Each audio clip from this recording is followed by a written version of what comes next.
안녕하십니까. 송도중학교 교장 강효석입니다.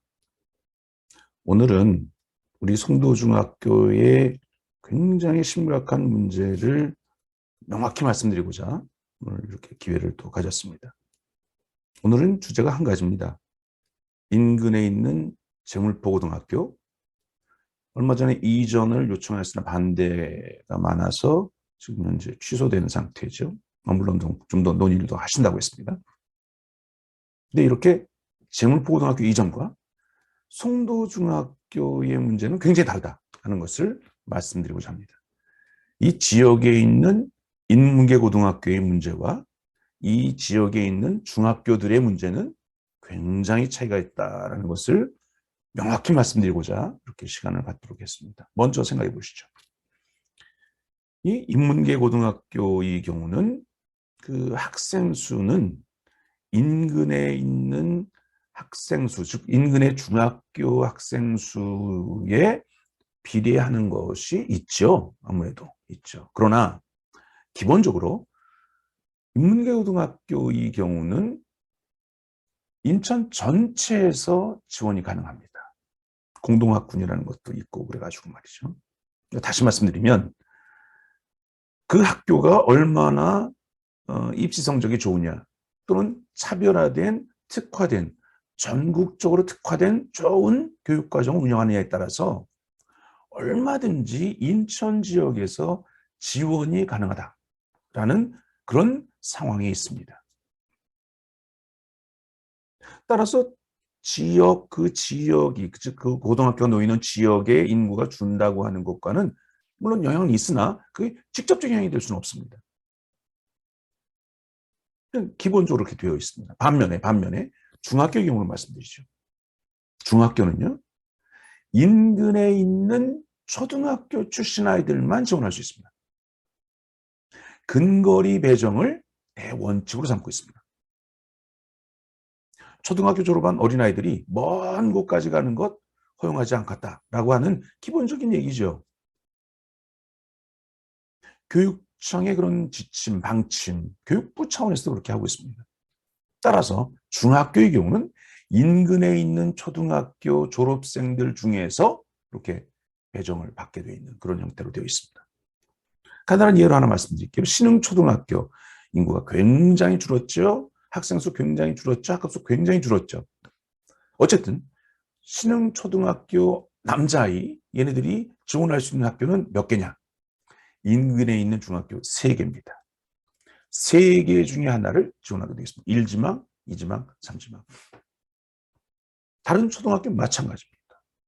그러다 보니까 우리 송도중학교의 경우는 인근의 11개 초등학교에서 우리 학교를 지원할 수 있습니다. 근데 그 11개 초등학교도 가만히 보면은 숫자가 11개지 실은 3개, 4개를 제외한 나머지는 여기 전혀 지원하지 않습니다. 굉장히 거리가 멀어집니다. 연안초등학교에서 여기 오겠습니까? 인근에 중학교가 있는데 안 옵니다. 신선초등학교는 한 명도 안 옵니다. 근처에 있는 중학교 다 갑니다. 뭐 그런 식이에요.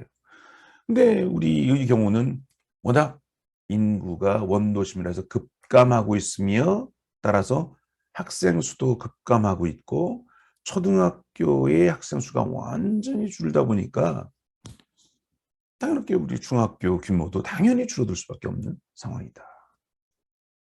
그 학교가 아무리 이렇게 잘한다 하더라도 실은 인근에 인원이 얼마나 많으냐 적으냐에 따라서 이렇게 결정이 된다는 것이 굉장한 그 차이입니다. 다시 말씀드릴게요. 고등학교의 경우는 인천 전체에서 지원이 가능합니다. 그 학교가 어떻게 하느냐에 따라 지원이 가능합니다. 그러나 중학교는 인근에 있는 초등학교에서 근거리 배정이 원칙이기 때문에 바로 근처에 있는 학생 수에 따라서 학생 수가 결정된다. 이렇게 보시면 되겠습니다. 다르죠? 굉장한 차이가 있습니다. 그래서 재고 이전을 반대하는 것은 우리도 이렇게 보면은 일리가 있습니다. 그런데 이 중학교는요, 굉장히 심각합니다. 잠깐 하나만 말씀드릴게요. 중구 동구에 8개의 중학교가 있습니다. 중동구 워낙 다른 지역에 비해서 작습니다. 그래서 이 작은 지역에 8개의 중학교가 있습니다. 여학교가 2.5개, 남학교가 5.5개. 0.5라고 하는 것은 화도진 중학교가 남녀 공학이기 때문에 그렇습니다.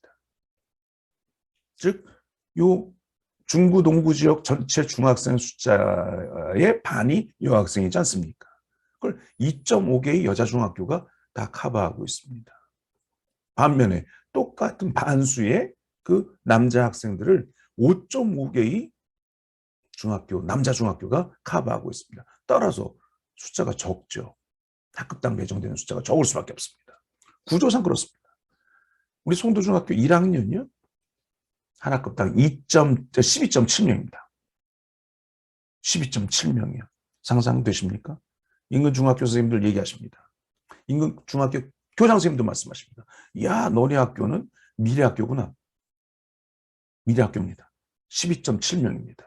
학원 내에 있는 한 반 아이들보다 숫자가 적습니다.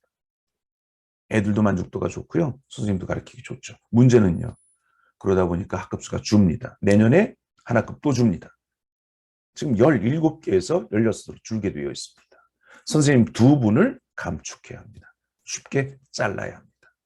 이런 어려움이 놓여 있습니다. 공립은 배정을 하시면 됩니다. 인천 전체에서 공립 선생님들 숫자를 알맞게 배치합니다. 중학교는요. 우리 사립중학교는요. 우리가 고스란히 그 선생님 수 부족한 분을 잘라야 합니다. 우리가.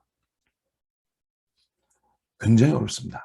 이런 어려운 상황에 놓여 있는 것을 좀 이해해 주시고 단순히 재고 이전 반대 건 그거와 같은 논리로 중학교 문제를 이렇게 봐서는 안 된다 하는 것을 말씀을 드리고요.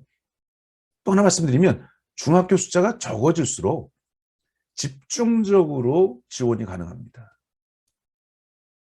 다른 지역에 있는 중학교만큼이나 시설 좋게 만들 수 있고요. 또 각종 프로그램 투입할 수 있고요. 예산 지원 되거든요. 그래서 학생 수가 적정해야 선생님들과 적정하고 말이죠. 그러니까 교육과정을 정상적 운영이 가능하다고 볼 수 있습니다. 반면에 지금 이렇게 8개 정도 막 너무 많거든요. 막 선택과 집중이 안 됩니다. 예산 집중 툴 해도 이건 뭐 엄청난 돈을 더 퍼고야만 가능한 그런 상태가 돼 있죠. 자, 어려운 상황 말씀드렸습니다. 다시 말씀드릴게요. 오늘 주제 인문계 고등학교의 상황과 중학교의 상황은 다르다. 인문계 고등학교의 경우는 인천지에 지원이 가능하다. 반면에 중학교의 경우는 그 지역에 있는 초등학교 출신 아이들이 올 수밖에 없는 그런 여건이다 하는 것, 굉장한 차이가 있다는 것 이해해 주시고 따라서 우리 송도중학교뿐만 아니라 이 중동부에 있는 중학교들 모두가 공통적으로 큰 어려움에 처해 있음을 다시 한번 말씀드리고 지역 주민들에게 도움을 청합니다. 이해의 어떤 지평을 좀 넓혀주시기 바라겠습니다. 그러지 않으면 지속적으로 이 문제는 반복됩니다. 내년에 더 합니다. 내후년에 더 합니다. 이거 근본적으로 제도적으로 이걸 조정해야 하는 것이 굉장히 중요하다라는 것을 정확히 좀 이해해 주시길 부탁드리겠습니다. 감사합니다. 오늘 2021년 12월 11일 토요일입니다. 지금 8시, 지금 9시쯤 됐군요.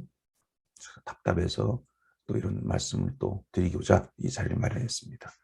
경청해 주셔서 감사합니다. 송도중학교장 강효석이었습니다. 감사합니다.